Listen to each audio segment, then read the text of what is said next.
Hey there, thanks for watching. In this video, I'm going to be talking about the deal with the house that I currently live in, how I ended up in this situation, what the situation is, and the plans going forward. So if you're interested in hearing more about my living situation, the house that I live in, how that works into my plans for financial independence and plans for the future, then just keep watching. And straight into it, because I'm also not going to edit this one. So here's the deal, just to kind of give you an idea of the setting and where I am and why I am. Someone asked in a previous video why I was in front of a door. So this is one of the few rooms in the house that I'm staying in that actually have a door. So that's why I'm in this room. That's why I'm in the front of the closet, is because this is the best sort of situation, the best lighting. So that's why I am here. I am staying with family because a member of my family is recovering from surgery. So that's why I'm here. That's why I'm in front of the closet, to talk to you about the deal with the house that I am currently living in and how that all relates to my financial independence strategy and plan. So with that kind of preamble out of the way and the reason for where I am right now, here's what's going on with the house that I'm currently living in. So for some backstory, I was born in Bethesda, Maryland, and my family moved to New Jersey when I was 6. And that's the house that I am currently living in right now, the house that I've been living in for the past many, many years.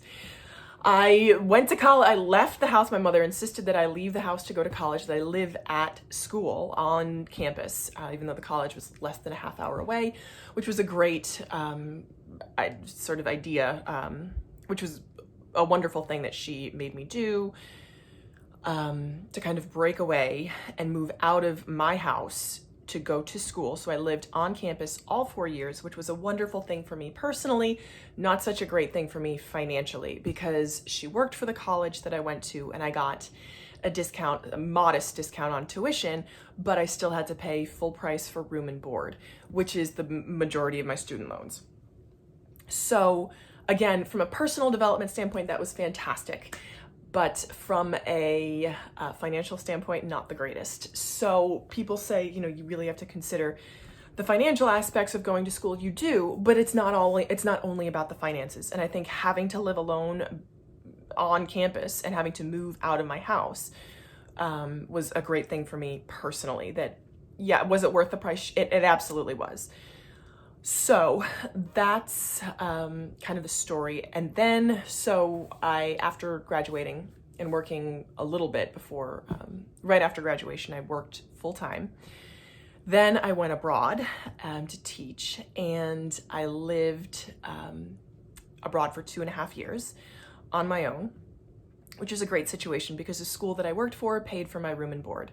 So I was able to both save and live on my own, which was wonderful. So I've lived on my own for a good chunk of my life. So when I came back to the States after teaching abroad, I kind of was faced with a situation of having to decide where I wanted to live. So I'd interviewed for jobs kind of in different areas of the country, and they just didn't pan out.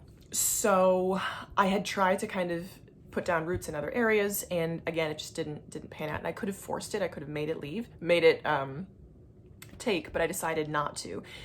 And I decided to come back to New Jersey, the New Jersey metro area where I was living, because I knew the location and I knew the situation, and I was familiar with the layout of the land. And I had friends and I had a support system in that area. So it just made the most sense for me to move back to my hometown, or to the town I grew up in. And when I decided to do that, my mother said, hey, who's still living in the house where I grew up, she said, if you're going to live in this area, would you live at home so we don't have to have two separate households, maintain two separate households? And I'm like, sure, that would be great. That would be wonderful. So that's what we ended up doing.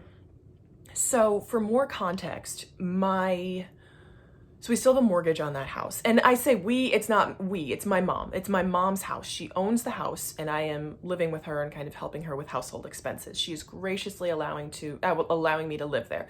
So that's how I ended up in the house. And kind of for context on my mom's relationship and our relationship as adults, I know we've worked very hard to get to an adult relationship. And I am so blessed and thankful and grateful for her influence and her presence in my life. Feel beyond grateful to be living with her as I do and to have this time with her as an adult, because she's just a very wise and wonderful and understanding woman. She's a therapist. She's many things. She's got like multiple master's degrees in child development psychology, public relations. She's had many careers. The career she's doing right now is as a therapist, and she's very well qualified. She's a very good listener, and she's just a wonderful human being. So I'm happy to have that time with her as an adult.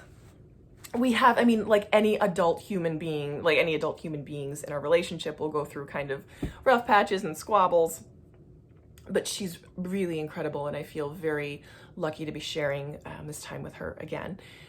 So that's also kind of an added bonus. So that said, we are sort of combining forces in this house that she owns, that I am helping her with household expenses. So for a little more context on the house, my parents separated when I was 13. They divorced when I was 13. And my dad had been paying a portion of the mortgage for the past, I'm gonna say 20 years. So he was very financially faithful and helped tremendously in that. The house isn't paid off. It's very close to being paid off. It's almost there, but not yet. So that recently stopped. Not a long story, but that stopped because my dad passed away. We found out my dad's dead. So that's a whole other issue. So that was, I think, 2019. So at that point, we both had to kind of take on the full expenses for the house. And when I say we, I mean, she continued paying the mortgage on her own. So that kind of brings us up to where we are currently in 2022. So actually, let's back up. So period. That brings us up to 2022. For more context on the steps that we've both taken together to deal with the house as an expense and to move forward. So back in 2019, we started working with a realtor. This realtor was a friend of hers. She knew from the school she used to work at. So she trusted her. So we invited this woman to come in and kind of give us an appraisal of the house. And along the house was built in the 50s, 60s. And so my mother has done the work that she could, but we've done almost no upgrades. She got new flooring, and then she redid, I think, 2 of the bathrooms. She redid all 3 bathrooms, 1 fully, and then 2 sort of just replaced some of the fittings, like the toilets. So not much work has been done, and we're 2 women living alone, trying to keep up with the maintenance. It is not easy. It's ridiculously not easy, especially in such a high cost of living area. And I think we both feel the burden of having to do that. And she, because it's her house, and I do what I can. If you own a home, there are billions of things that come up. You have the lawn care, you having to keep your boiler, your air conditioning, random things, your plumbing, I would say duct work, because now there's like a leak in the basement. So neither of us are especially handy. I can YouTube my way through some tough spots, but this is not something I enjoy doing. I don't enjoy maintaining a property. This is not my joy. So anyway, to back up, and I apologize for the rambling nature. This is just kind of like as it comes. We invited a realtor in to come walk through the house. She started at the top of the house in the bedrooms. And was like, okay, this is fine. And then she got to the basement where there's some leaking in, like, I guess the ductwork had leaked through and the ceiling tiles were starting to fall out. She got to the basement and she's like, why don't we just sell it as is? And I'm like, because here's the other thing. The house is my mother's primary asset. That's pretty much where her retirement is, in that house. That is her biggest asset. So for her to take anything less than top dollar is going to be challenging. So I didn't love the way that she put that. I think the realtor was exhausted with the amount of work that was going to go into it. Yeah, it's a hefty situation. So she sat down with us, and to her credit, she really put in a lot of work and kind of laid out the prices, what we could get based on comps in the area. She pulled up MLS and showed us what houses had sold for, then minus the realtor fee, then minus taxes, and then minus all these other assorted fees. The amount that we would have left, that my mother would have left after selling, was not enough to purchase a home in cash that would be comparable to the home she's living in now, to the home that we are living in now. So after looking at that, we were kind of at an impasse, because it felt like, through the numbers that the realtor was showing us, which seemed reasonable, like I'm a thinking, cogent, cognitively aware adult, and I'm like, yes. So it wasn't like this realtor was trying to pull one over at all. She was very upfront, straightforward, and logic based. So based on the numbers that she was showing us, it did not make financial sense to sell at that point. She just didn't make it an attractive prospect. So, and that was selling it in the condition it was, with no upgrades, because again, neither one of us are handy, neither one of us want to be supervising handyman or contractors coming in and doing upgrades. So at that point, we were like, okay, it made us appreciate where we were, because again, the amount that we would have left over, that my mother would have left over, wouldn't be enough to buy something that would be comparable. 3 bedrooms in one of the most affluent zip codes in the Northeast. So that said, we kind of took a step back, and again, it made us appreciate where we were. And we decided to kind of shelve the prospect of selling, for a while. My mother also has had 2 other realtors come in to look at the house. So she has gotten other opinions, and they were even less favorable than her friend.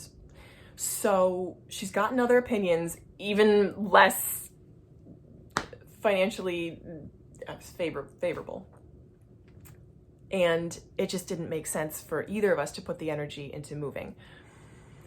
That said, we're both in sort of, I'd say, temporary phases in our life. We're both currently single. I won't be for very much longer. Hopefully she won't be either. That said, changes are coming.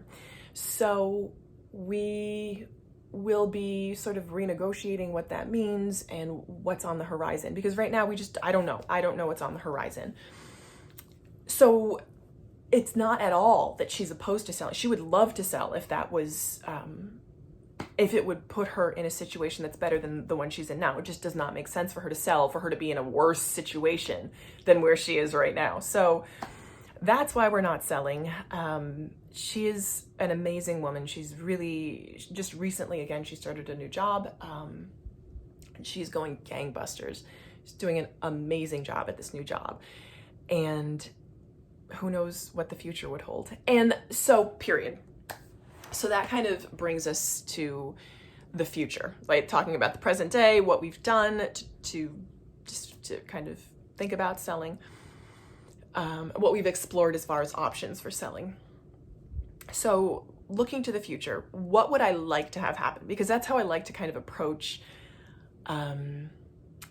situations. What's the best case what's the best outcome, best case scenario for this? And it's kind of hard to say. I don't know, because I've been in New Jersey for so long, and I've been with a New Jersey company for so long. There are certain health benefits that are tied to, like, with my job as well. I have health insurance through my job because I've been working for a New Jersey company. There are certain medical benefits that I get through New Jersey, on top of federal benefits, which are, again, very beneficial. So I would want to keep those for as long as possible. So that's another sort of check on the side of staying put, which is kind of how I've ended up here in this situation, is that it's just been a better, more favorable situation to stay put than to incur the expense of moving for a perceived lower cost of living. Because right now, the benefits of staying put, financial and emotional, are greater than the benefits of moving. There may come a time when that won't be the case, and ideally that might be soon. But for the foreseeable future, I would say for the next 2 to 3 years, that's just how it's going to be. But who knows? Who knows what's coming down the road? And if that's one thing that I've learned through my whole financial independence journey, is that you never know what's coming down the road. So that's kind of a long update, kind of background on the house that I'm living in, what's going on now that I would say back in New Jersey. I've been back for a while. And the plan going forward is to remain open to options. I would say that's, if I had to sum it up in a sentence, I'm open to options. I'm also very aware and grateful for the benefits that I have staying in New Jersey. So that's the situation with the house. So I hope that's been kind of helpful or insightful, has given you some kind of perspective on your own situation. So yeah, if you've watched this far, thank you. I really appreciate it. And as always, I hope you'll keep watching.